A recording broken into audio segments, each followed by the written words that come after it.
자, 이번 시간에는 화학과 우리 생활에 대해서 배울 건데, 화학이 인류 문명의 발전에 어떤 기여를 했는지, 그 다음에 화학이 현대과학 기술 사회 발전에 어떻게 기여를 했는지를 핵심으로 배우도록 하겠습니다. 그러면 먼저 화학하고 일상생활 볼게요.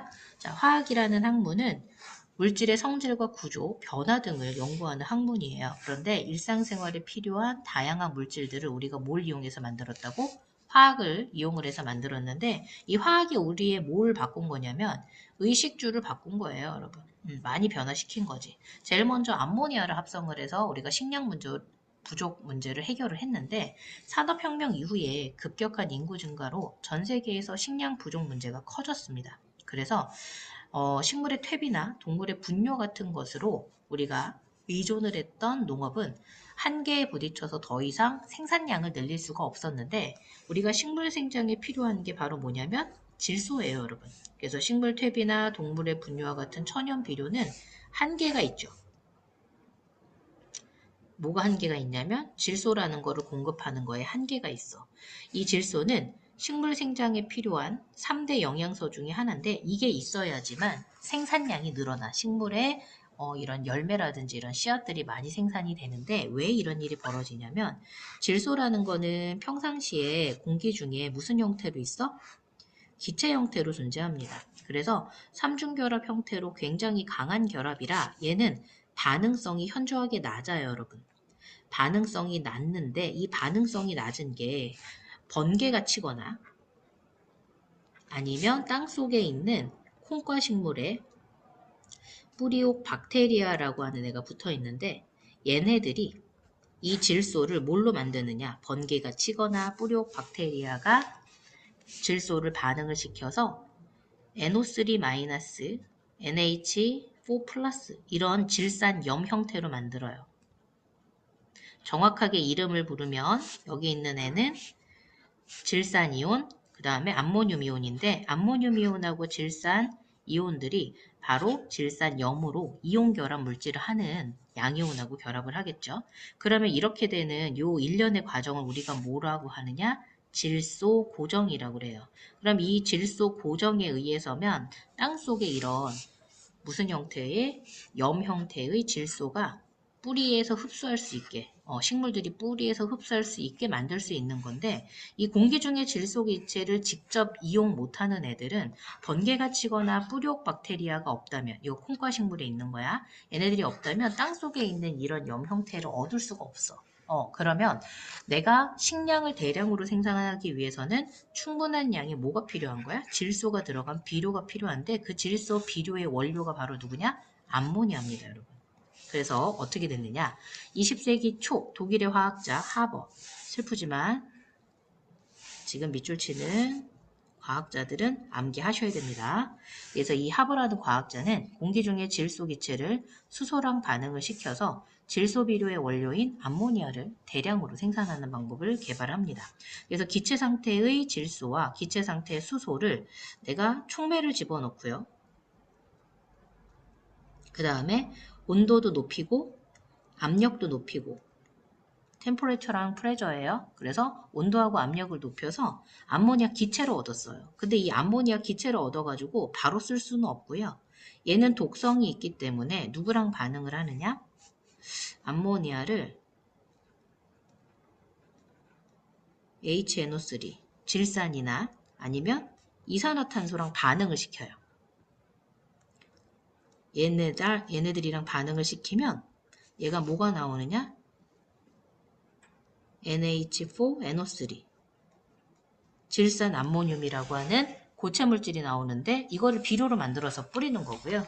그 다음에 CO에 NH2가 2개 들어간 거. 이거 요소라고 하거든요. 이름을 쓸까요? 질산 암모늄. 얘가 요소.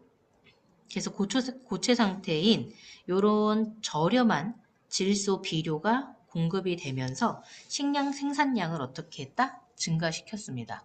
그러면은 이런 암모니아를 만드는 방법을 지금 대략적으로 보면 촉매도 필요하고 온도도 높아야 되고 압력도 커야 되니까 사실은 이 반응은 쉽게 일어나는 반응은 아니었어. 20세기에는. 지금은 이거 되게 쉬운 반응이라서 우리나라에서는 안 하고요. 이거 중국으로 다 기술 이전해서 중국에서 암모니아를 사거나 아니면은 이런 비료들을 사갖고 옵니다. 그래서 이 질소 비료의 원료인 암모니아를 대량으로 합성하는 방법을 개발을 했는데 이렇게 암모니아를 대량으로 생산하게 되면서 저렴한 질소 비료가 공급이 돼서 식량 생산량이 어떻게 된다? 급증하게 되는 거죠. 그래서 같은 면적에 더 많은 생산량이 생기게 되니까 식량 생산량이 생기게 되니까 우리가 이걸 가지고 굶는 사람들이 많이 줄었지. 그래서 전 세계의 식량 부족 문제를 해결한 게 첫 번째가 바로 뭐다? 암모니아 합성.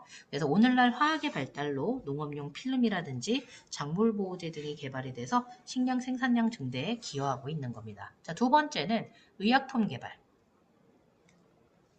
자, 오른쪽에 나와 있는 뭐 약품들이 나왔는데 첫 번째로 아스피린 나왔죠? 왼쪽에 있는 아스피린 구조를 봤더니 C가 몇 개 있어요? 9개. 그래서 요 까만색이 C예요. 9개. 그 다음에 H가 8개, O가 4개, 984. 이렇게 되는 화학식을 가지고 있습니다.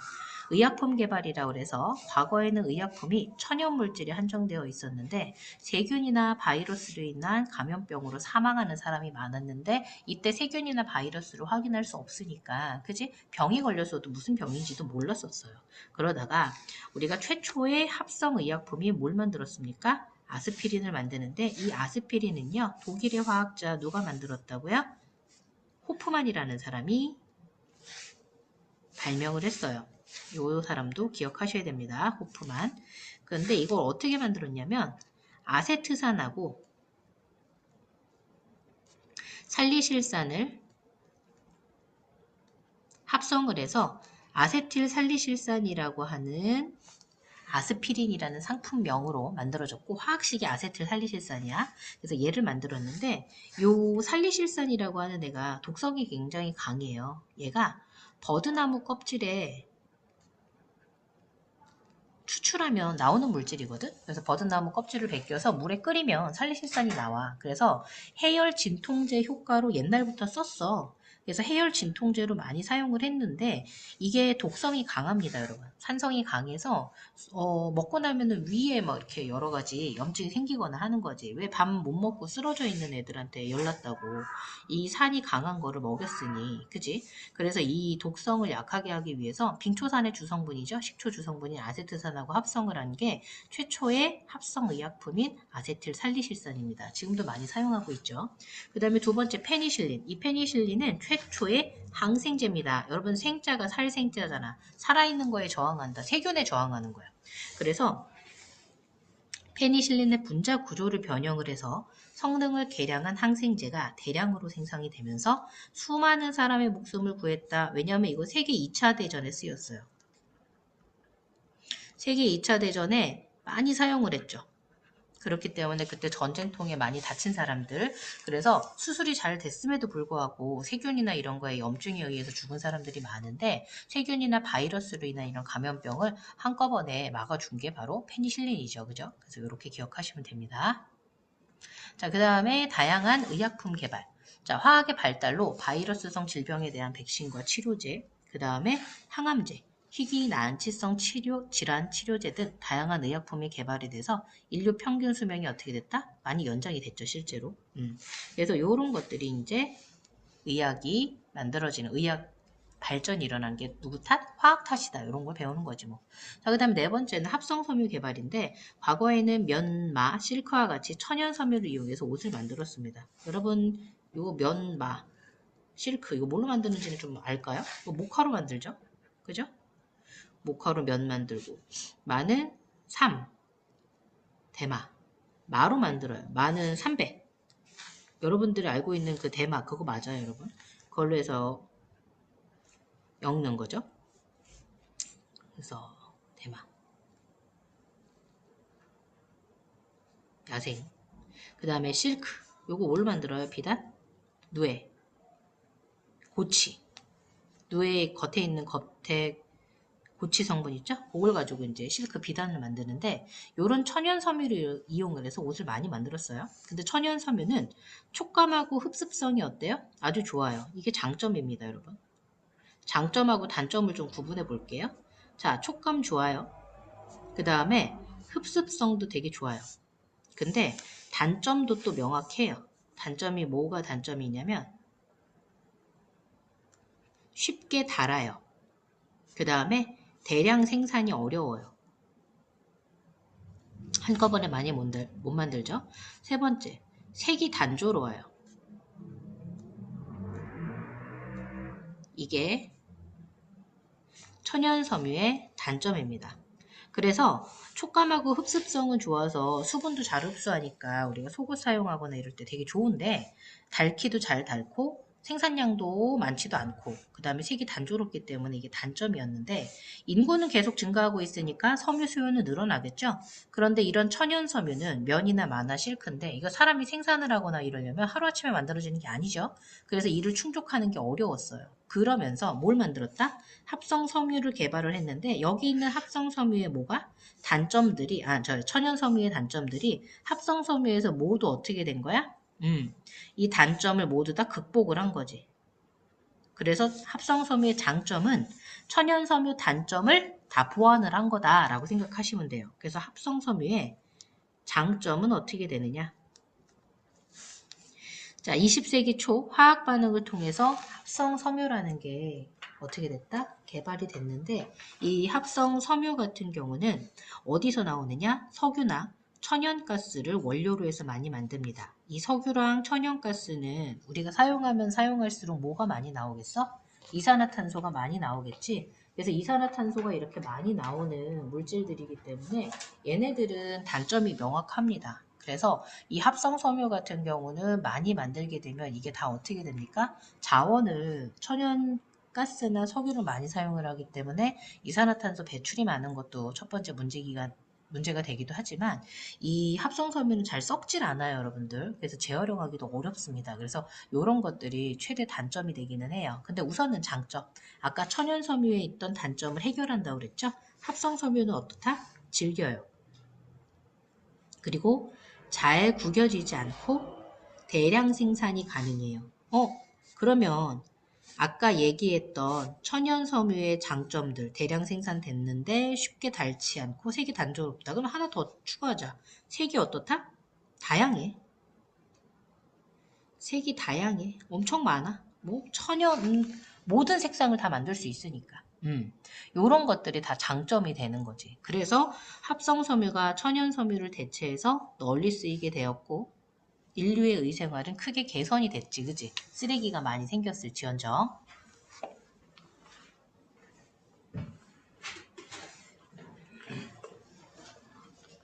근데 이런 합성 섬유는 어떤 게 있다? 단점도 명확하다. 단점을 그러면 좀 써줘 볼게. 책에는 좀 빠져 있어서 추가로 좀 넣도록 하겠습니다. 이 합성 섬유의 단점들이 좀 있는데 그 단점들이 아까 있었던 거, 여기 있던 천연 섬유의 장점이 없습니다. 굳이 단점을 쓰자면 흡습성이 떨어져. 흡습성이 떨어지고 그 다음에 대부분 정전기가 아주 심합니다. 그 다음에 얘네들은 재활용하는 게 쉽지 않아요. 그래서 이런 것들이 좀 기억되셨으면 좋겠고 넘겨서 그럼 우리가 실제로 합성섬유 뭐뭐 사용하는지 예시들 몇 개만 들어볼게요. 자주 나오는 예시들이니까 다 기억해 두시기 바래요. 자, 나일론은 최초의 합성섬유예요. 여러분 지금 최초로 배우는 게 되게 많아요. 최초의 합성섬유, 최초의 항생제, 그지? 그 다음에 최초의 합성의약품 이런 식으로 해서 배운 것들 순서대로 좀 기억하셔야 됩니다. 자, 미국의 화학자 누가 만들었다? 캐러더스라는 과학자가 만들었는데 이 사람은 나일론만 만든 게 아니라 합성 고무도 만든 사람이에요. 그래서 이 나일론의 가장 큰 장점은 아주 질기고요. 신축성이 아주 좋고 튼튼합니다. 잘 안 찢어지죠. 거의 안 끊어진다고 보시면 돼요. 그래서 의류, 텐트, 낚싯줄, 밧줄, 칫솔, 그 다음에 그물, 이런 것들을 만들게 되면서 대량으로 어획량을 늘리게 되는 획기적인 게 바로 요 금을 만든 거예요. 그 다음에 두 번째는 폴리에스터인데 가장 널리 사용하는 합성 섬유입니다. 그래서 얘네들 같은 경우는 색도 안 변하고 세탁이 쉬워요. 요런 장점이 있거든요. 그래서 요런 장점들은 명확하게 좀 구분을 하시고요. 단점도 좀 써놓을까 봐요. 단점이 없을 리가 없잖아요, 여러분들. 장점만 있을 리가 있나? 그래서 나일론 같은 경우는 단점이 좀 명확한데요. 단점으로는 흡수성이 떨어지고요. 비슷하죠? 흡습성이 떨어지고 열에 약해요.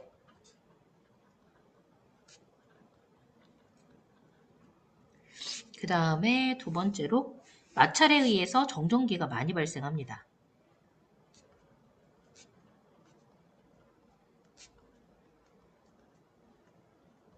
정전기 발생이 아주 심하다. 요 정도 좀 기억하시면 될 것 같고요.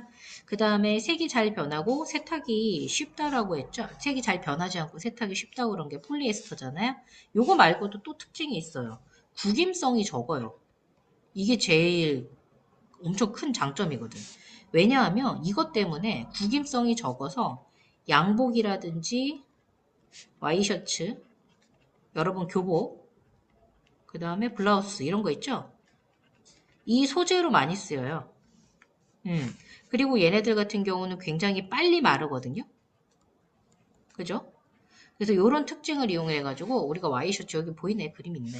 와이셔츠라든지 블라우스 양복에 많이 쓰입니다. 이거 영국에서 먼저 개발을 했어요. 그래서 이게 폴리에스터입니다. 그러면 요거 말고도 또 기능성 섬유가 뭐가 있느냐 봅시다. 자, 화학이 많이 발달이 일어나면서 자, 땀은 배출해 주는데 방수가 되는 고어텍스를 만들었대요. 요게 등산복에 많이 쓰이는 건데 방수가 된다?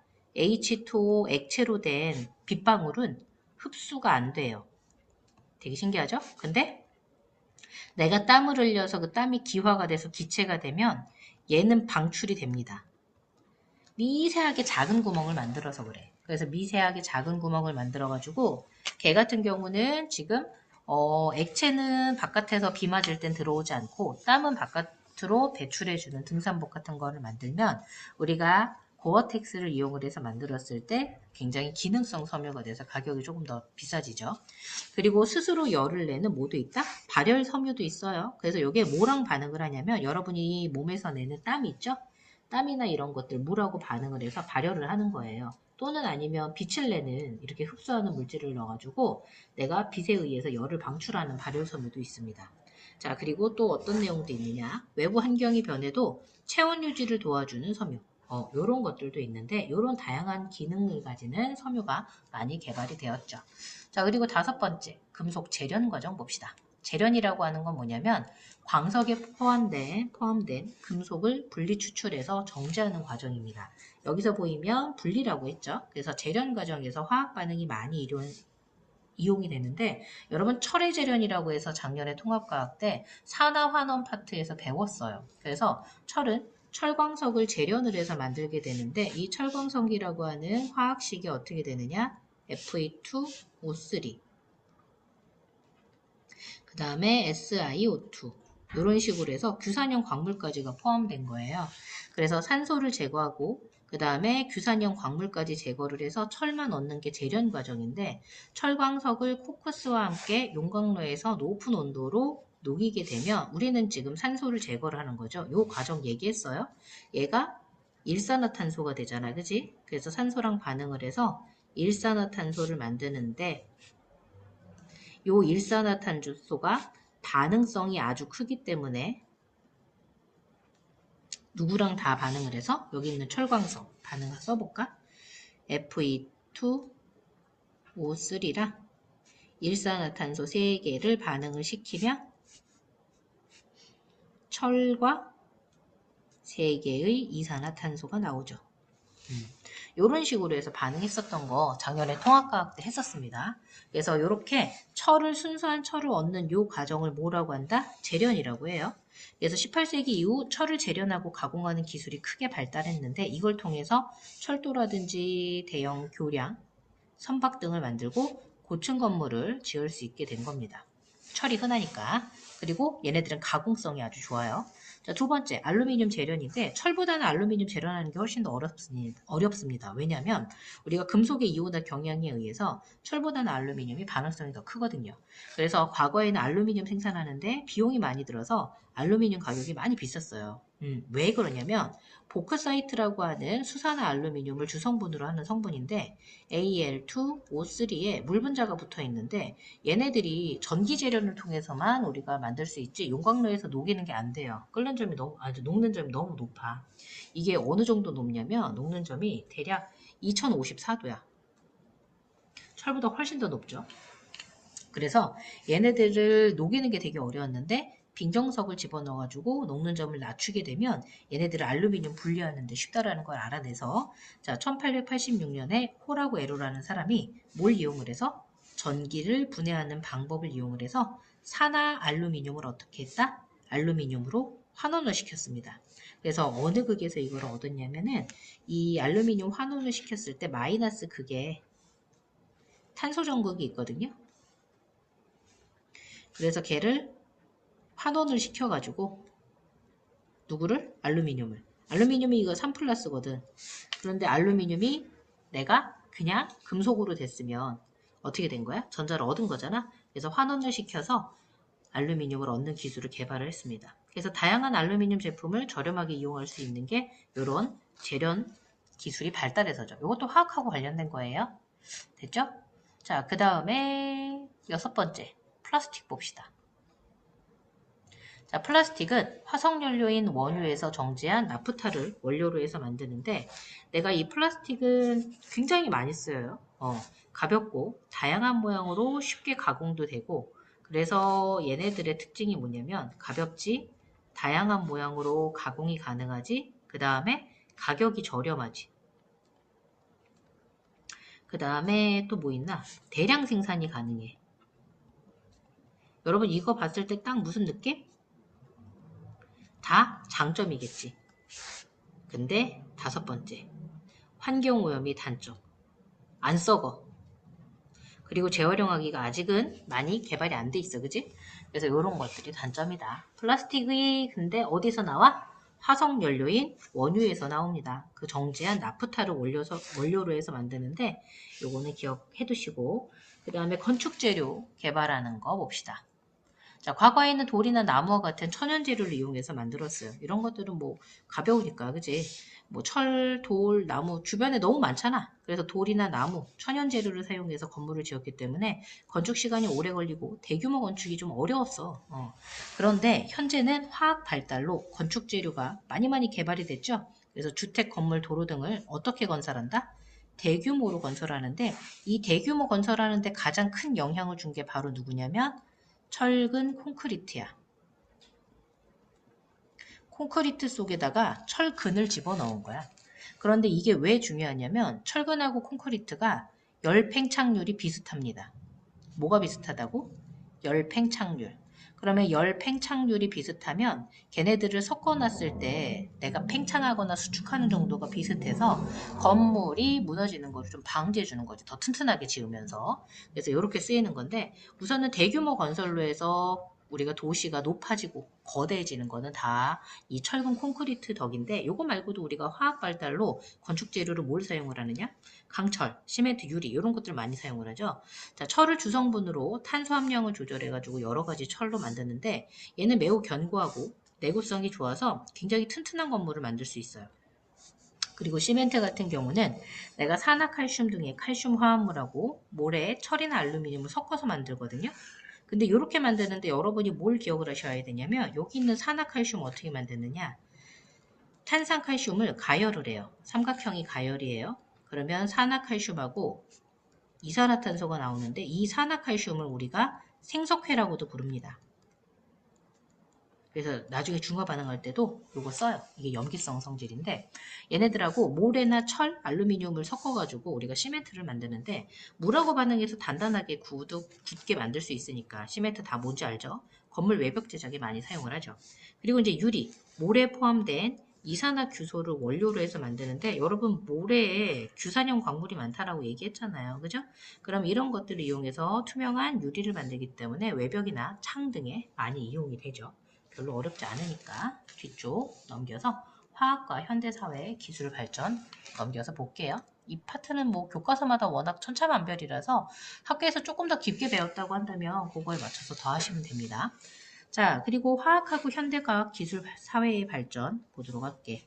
자, 화학이 현대과학 기술 사회의 발전에 기여한 사례. 그래서 화학은 여러분 반도체, 화학 전지, 디스플레이, 의약품, 신소재 등의 개발과 발전에 아주 중요한 역할을 하는데 반도체, 화학 전지, 디스플레이 이런 식으로 돼 있을 때 반도체는 뭘 가지고 원료를 만드냐면 규소나 저마늄 등이 원료입니다. 규소가 여러분 14족이에요. Si. 그 다음에 저마늄도 14족입니다. 그래서 얘네들 같은 경우는요. 이산화규소인 모래를 높은 온도로 가열을 한 다음에 이걸 결정을 다시 만드는 거거든요. 이 제자가 다시 제자예요. 그래서 결정을 다시 만들어서 순수한 규소 결정만 딱 뽑아내요. 산소 다 날려요. 그래서 규소만 딱 뽑아내고 이거를 웨이퍼라고 해서 반도체 제작에 이용되는 원판인데 얘를 웨이퍼로 만들어서 반도체 제작에 사용을 합니다.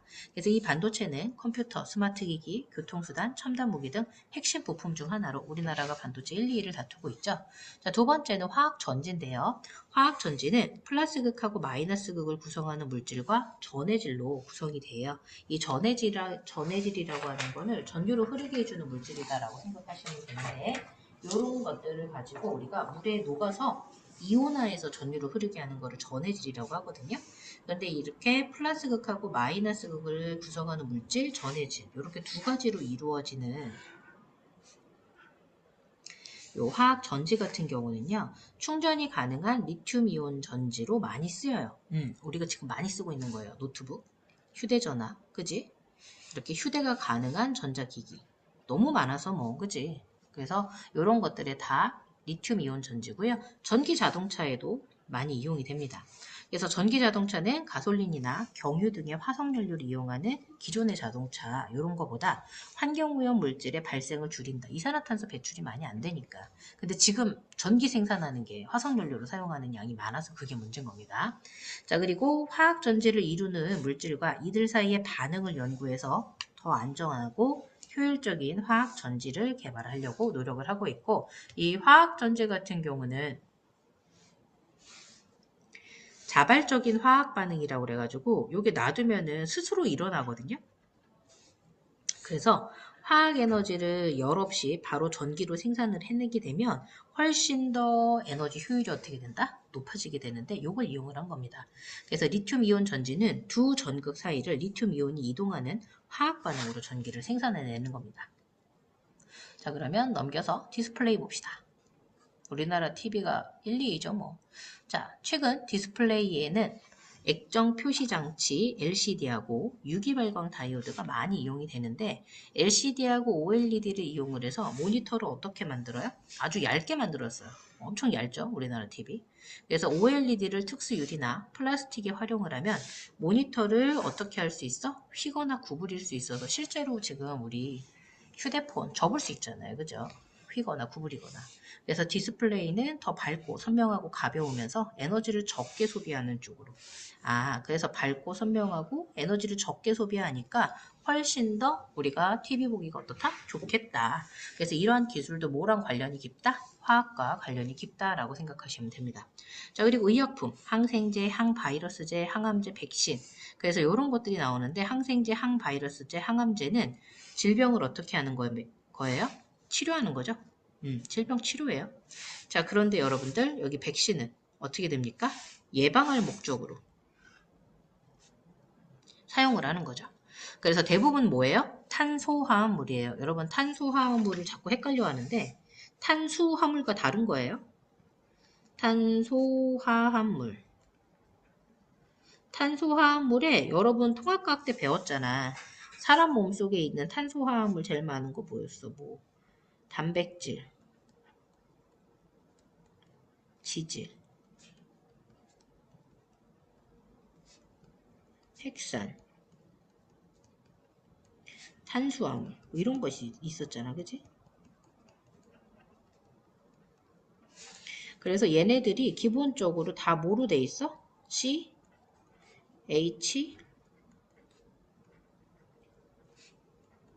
O로 되어 있어. 이게 가장 기본 구조야.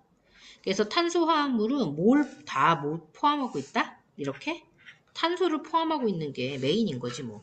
그러다가 단백질 같은 경우는 질소를 하나 더 포함하고, 핵산은 질소도 있고 인도 있고 뭐 황도 있고 뭐 이런 식이죠. 그죠? 그래서 이런 식으로 포함되어 있는 걸 다 탄소화물이라고 그래요. 그래서 메인이 탄소인 애들을 탄소화물입니다. 탄수화물과 헷갈리시면 안 되고, 그래서 이런 탄소화물이 대부분 의약품인데, 자연에 존재하는 물질을 모방하거나 인공지능을 이용해서 다양한 합성 의약품이 많이 개발이 됐죠. 그래서 질병을 진단하는 키트, 이거 아는데 우리 코로나 진단 키트, A형 독감 진단 키트 이런 거 많이 했었지. 그리고 신체를 대체할 수 있는 인공장기나 인공관절 등 개발 등 의학 산업의 발달에도 화학이 아주 중요한 역할을 했습니다. 그리고 신소재 나오는데 강하면서도 가벼운 엔지니어링 플라스틱, 유연성하고 전기 전도도가 높은 탄소 나노튜브하고 그래핀, 그 다음에 일정 온도에서 원래 모양으로 돌아오는 형상 기억 합금, 이런 것들이 다 신소재인데 요거 다 기억하셔야 돼요, 여러분들. 그래서 강하면서도 가벼운 엔지니어링 플라스틱, 그 다음에 유연성하고 전기 전도성이 아주 높은 탄소 나노튜브하고 그래핀. 앞쪽에서 얘네들 전류 잘 흐른다고 얘기했었습니다, 여러분. 탄소 나노튜브, 그래핀. 그 다음에 일정 온도에서 원래 모양으로 돌아와서 자기 모양을 기억하는 합금. 이거를 형상 기억 합금이라고 그래요.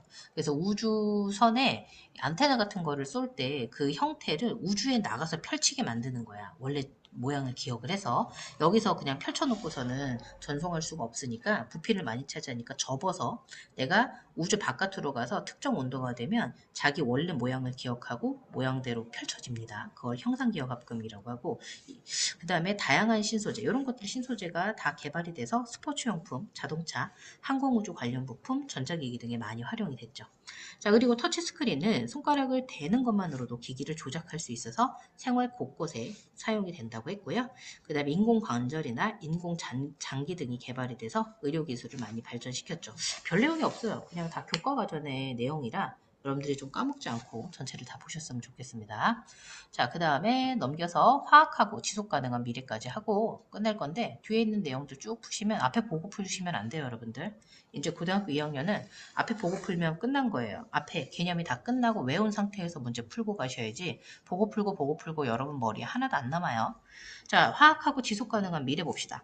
화석연료의 사용은 이산화탄소 배출량을 늘려서 기후변화 원인이 되기 때문에 이러한 문제를 해결하는 데 화학이 가장 중요한 역할을 할 걸로 보고 있어요. 그래서 이 화석연료의 사용을 줄이고 대체 에너지를 개발하는 데 화학이 이용이 되는데, 우리가 지금 에너지 효율이 높은 뭘 만들고 있어요? 태양전지 소재를 개발을 했죠. 그래서 태양전지 여러분 만든 때 우리나라 거의 1, 2위를 다툴 정도로 제일 먼저 개발했어요. 그런데 중국이 값싸게 다량으로 찍어내니까 우리가 이길 수가 없는 거야. 국가에서 다 지원을 해주니까. 그래서 개발이 먼저가 아니라 이것도 어떻게 상용화시킬까도 생각을 하셔야 됩니다. 그리고 화석연료의 연소 과정에서 방출된 이산화탄소를 처리하는 기술인 탄소 포집, 활용, 저장하는 기술이거든요. 그래서 이거를 CCUS 기술이라고 하는데, 우리가 방출된 이산화탄소가 공기 중에 많은 게 문제니까 그걸 어떻게 한다고? 탄소를 포집하거나 활용하거나 저장하는 기술에 의해서 이산화탄소를 어떻게 한다? 대기 중에 있는 걸 줄이자. 그래서 이산화탄소를 대기 중에서 포집을 해서 섬유나 건축자재 등 유용한 물질을 만든다든지, 이게 이산화탄소가 대기 중으로 빠져나가지 못하도록 땅속이나 아니면 바닷속에도 저장을 해요. 깊은 바닷속에서도 심해에 저장을 하기도 합니다. 간단하게 심해. 심해에도 저장하는 기술이 있긴 있어요. 심해 저장 기술도. 그런데 뭐가 안 되는 거야? 상용화가 안 되는 거야, 얘들아. 아직은 비용적인 문제가 생기고, 그 다음에 이렇게 저장을 하게 됐을 때 어떤 부작용이 있을지도 사실은 모릅니다. 자연스러운 게 아니니까. 그래서 아직은 비용적인 면에서는 불리한 거다. 이렇게 아시면 될 것 같아요. 자, 첫 번째 내용은 크게 어려운 내용이 없어서 금방 좀 따라갈 수 있을 것 같고요. 전체 파트 문제가 많지 않아요. 그래서 요 뒤쪽까지 페이지가 19쪽까지 문제 쭉 푸시면 될 것 같아요. 되죠? 그리고 우리가 몰하고 화학 반응식 들어가기 전에 여러분들이 몰 개념하기 전에 우리가 22페이지 여기다 적어놓으면 될 것 같은데 21페이지 잠깐만 볼게요.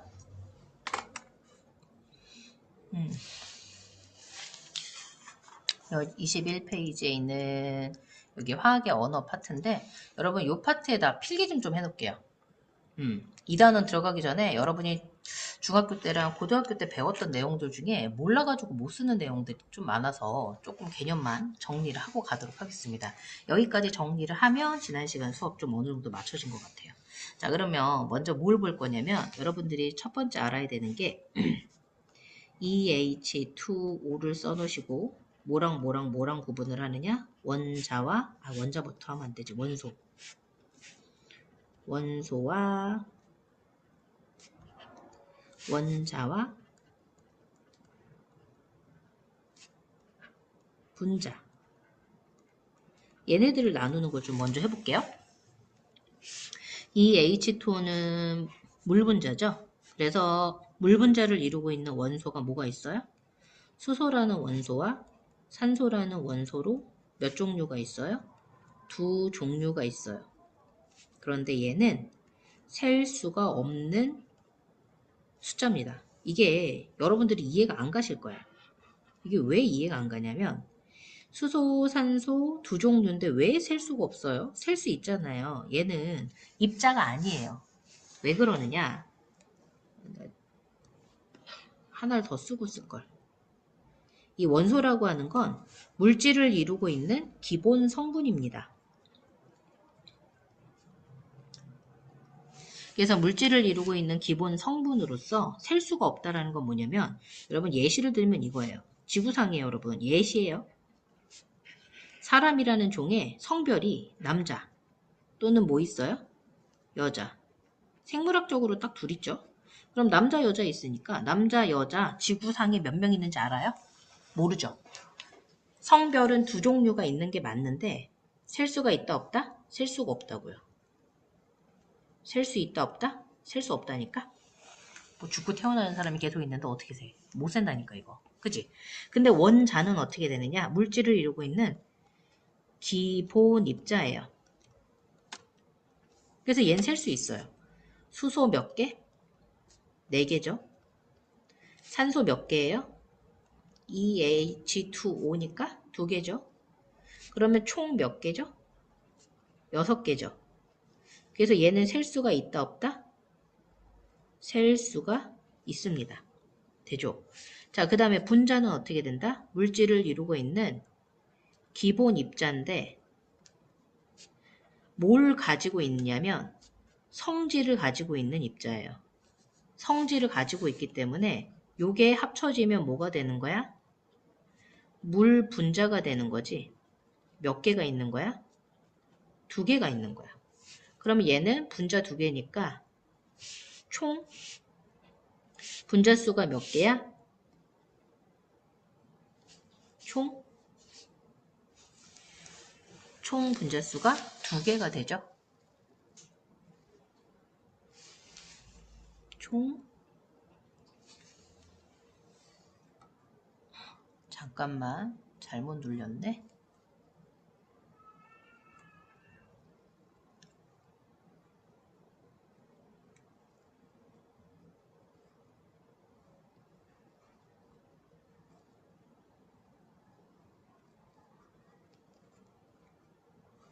보이죠 여러분들?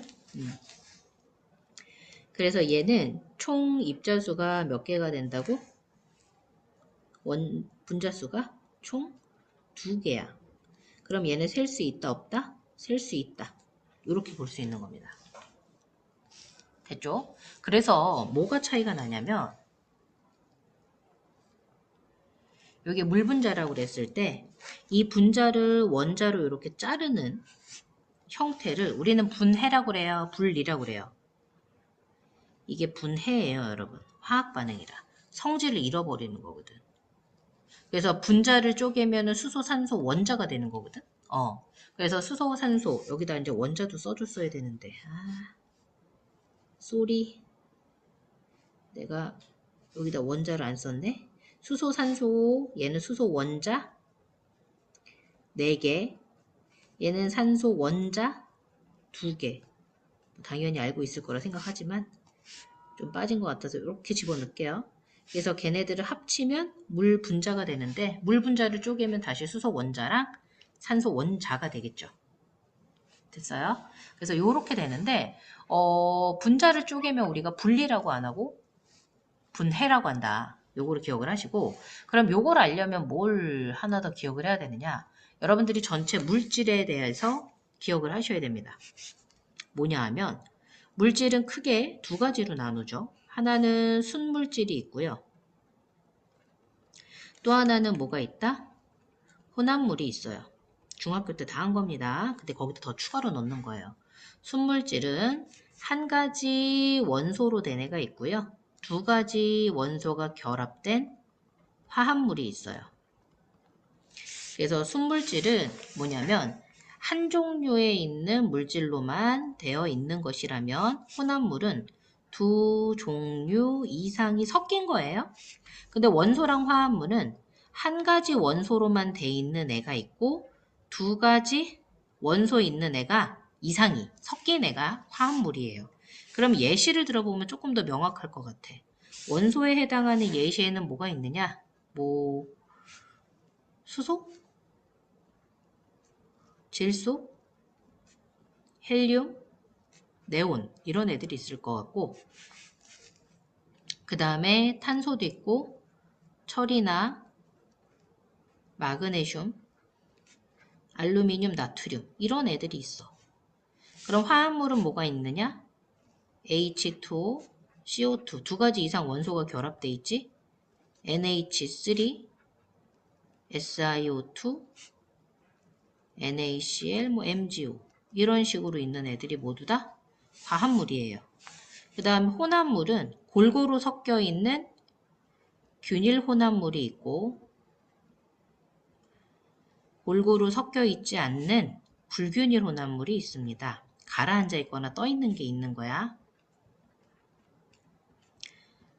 그래서 균일 혼합물의 예시로는 고체로는 뭐 있을까? 합금, 스테인리스 스틸 이런 것들이 대표적인 균일 혼합물이고 액체로는 뭐 소금물, 설탕물 뭐 이런 애들 골고루 섞여 있는 애들 기체로는 공기 이런 애들이 있어. 불균일 혼합물의 고체 성분들은 암석, 액체 성분들은 우유 아니면 또 뭐 있을까? 주스 이런 애들 이런 애들이 있는데 여러분 나 요 정도는 알 거라고 믿어요. 이거 솔리드 리퀴드, 가스 이렇게 돼서 고체, 액체, 기체인 거죠. 그죠? 그래서 이렇게 돼서 우리가 썼는데 우리가 지금 배우는 요 원소 화합물에 해당하는 요 화학식들 있잖아. 그래서 요런 거를 나눌 때를 조금 설명을 하려고 미리 써놓은 거야. 그러면 지금 물질을 나누는 과정이 있는데 요거를 중학교 때 뭘 배웠냐면 여러분 소금물 배웠을걸? 그지? 소금물은 무슨 혼합물? 균일 혼합물이야. 아, 카테고리가 이거네. 균일 혼합물. 균일 혼합물인데 소금물을 나눠봐. 몇 가지로 나눌 수 있니? 소금하고 물로 나누잖아. 그지? 이게 바로 뭐냐면 이게 분리입니다, 여러분. 분리. 잘 안 보이겠다, 파란색이라서. 그지? 이거 조금 바꿔볼게. 초록색으로 하면 나오려나? 노란색 하면 되겠다. 요걸 뭐라고 부른다? 분리라고 합니다. 분해가 아니라 여러분 분리예요. 이게 물리변화거든.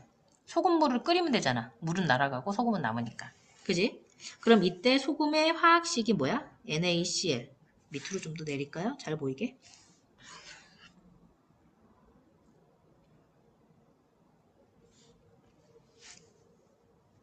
그 다음에 물의 화학식이 어떻게 돼요? H2O죠. 그죠? 그래서 요렇게 나누는 게 분리예요, 여러분. 근데 소금을 다시 나눌 수 있지 않아요, 여러분? NaCl이니까 나트륨하고 염소로 나눌 수 있잖아요. 그죠? 염소 기체. 물도 나누면 수소 기체랑 산소 기체로 나눌 수 있죠. 그럼 얘네는 뭐예요, 여러분? 뭐가 돼요, 얘네들은? 원소예요, 여러분. 그럼 아까 있던 소금이랑 물은 뭐가 될까요? 화합물이 되겠죠. 이렇게 차이가 납니다, 여러분. 얘네들 원소를 제대로 몰랐을 때는 여러분이 지금 카테고리가 어딘지를 몰라서 많이 틀려갖고 오는 것들 중에 하나가 이런 것들이에요. 이해됐나요? 그래서 나트륨, 염소, 그 다음에 수소, 산소는 원소예요. 그래서 여러분 카테고리 잘 봐요. 분명히 균일 혼합물을 잘랐잖아요. 그죠? 화합물로. 근데 그건 분리예요. 그죠? 그런데 지금 배우는 요거 있죠? 소금하고 물을 나누는 거. 이걸 뭐라고 하냐? 분해라고 합니다, 여러분. 분해. 오, 잘 안 보인다. 잠깐만.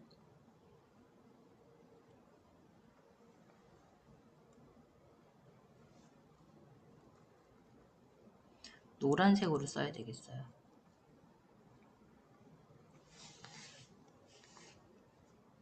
주황색은 잘 보이려나? 요건 좀 보이겠다. 요건 분해라고 해요. 분해. 분리와 분해는 다릅니다, 여러분. 내가 아까 분해는 뭐라고 그랬어요? 화학 반응이라고 그랬잖아요. 물리 변화가 아니라. 이해됐죠? 그래서 요거를 좀 구분하시는 게 좋겠다. 됐죠? 요거 반드시 기억하셔야 됩니다. 그래서 요 물질을 나누게 되는 과정들 요거 써주시고요. 그 다음에 우리가 화학결합 배우거든요. 세 번째. 그래서 화학결합을 순서대로 배울 건데 통합과학 하면서도 했어요. 대충 해서 그렇지 여러분. 첫 번째가 무슨 결합이냐? 금속결합이고요. 자, 금속결합은 누구랑 누구랑 결합하는 거냐? 금속하고 금속이 결합을 하는데 금속에 있는 양이온과 금속에 있는 자유전자가 정전기적 인력으로 결합을 하는 겁니다. 그리고 두 번째가 이온 결합이에요. 그래서 이온 결합은 금속하고 비금속이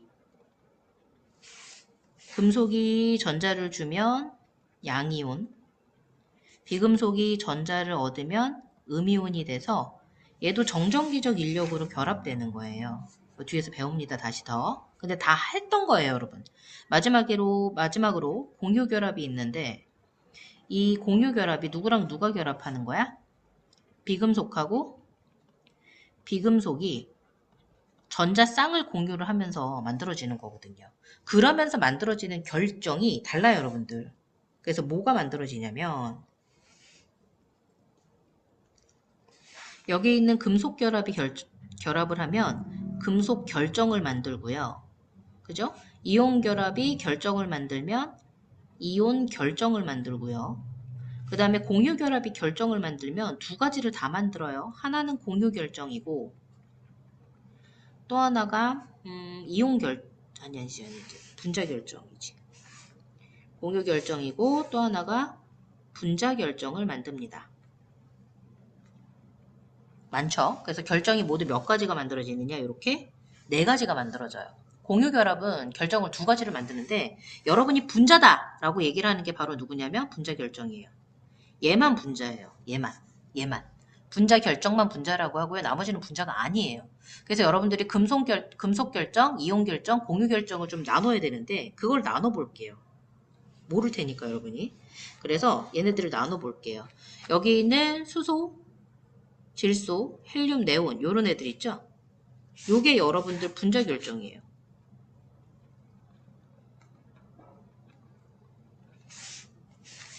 여기 있는 물, 이산화탄소, 암모니아 얘네들도 뭐냐? 분자 결정이에요. 얘만 분자라니까요. 분자 결정은 원소에도 있고 화합물에도 다 있어요. 그 다음에 두 번째 여기 있는 탄소, 여기 있는 이산화규소 있죠? 얘네들은 뭐냐? 공유 결정입니다. 이거 많이 틀려요. 얘 공유 결정이에요. 얘가 공유 결정입니다. 둘 다 공유 결합이 맞는데 다른 이유가 이 분자 결정들은 대부분 뭘로 돼 있어요? 액체나 기체가 많은데 공유 결정은 얄짤없이 고체예요. 다 모두 다 고체입니다. 대기 결합력이 어떻다? 강합니다. 그 다음에 여기 뒤에 있는 염화나트륨, 산화마그네슘. 얘네들이 이온 결정이에요. 이런 애들을 이온 결정이라고 그래요. 정전기적 인력으로 결합되어 있죠. 그 다음에 여기 있는 철, 마그네슘, 알루미늄, 나트륨. 뭐겠어요, 여러분, 얘네들? 금속 결정. 보여요? 보여요? 그래서 이렇게 나눈 거예요. 금속 결정, 이온 결정, 뭐 분자 결정, 공유 결정. 이해됐어요? 여러분들 결정들 4가지랑 그 다음에 여기 있는 물질하고 이거 헷갈리시면 안 돼요. 여기 있는 거 단 하나도 까먹으시면 안 돼요, 여러분. 이거 인트로 과정으로 화학 끝 단원까지 여러분이 계속 갖고 가야지 되는 내용들입니다. 이해됐을까요? 그래서 요거를 알고 뒤에 화학식까지 설명을 하도록 할 텐데 이게 이제 2단원 두 번째 소단원인 몰과 화학 반응식 들어가는 요 파트가 가장 기본 개념 파트입니다. 됐죠? 여기까지 적어놓고 그 다음에 이제 21페이지 진도는 22페이지네. 22페이지 진도는 따로 나가도록 하겠습니다. 고생하셨습니다.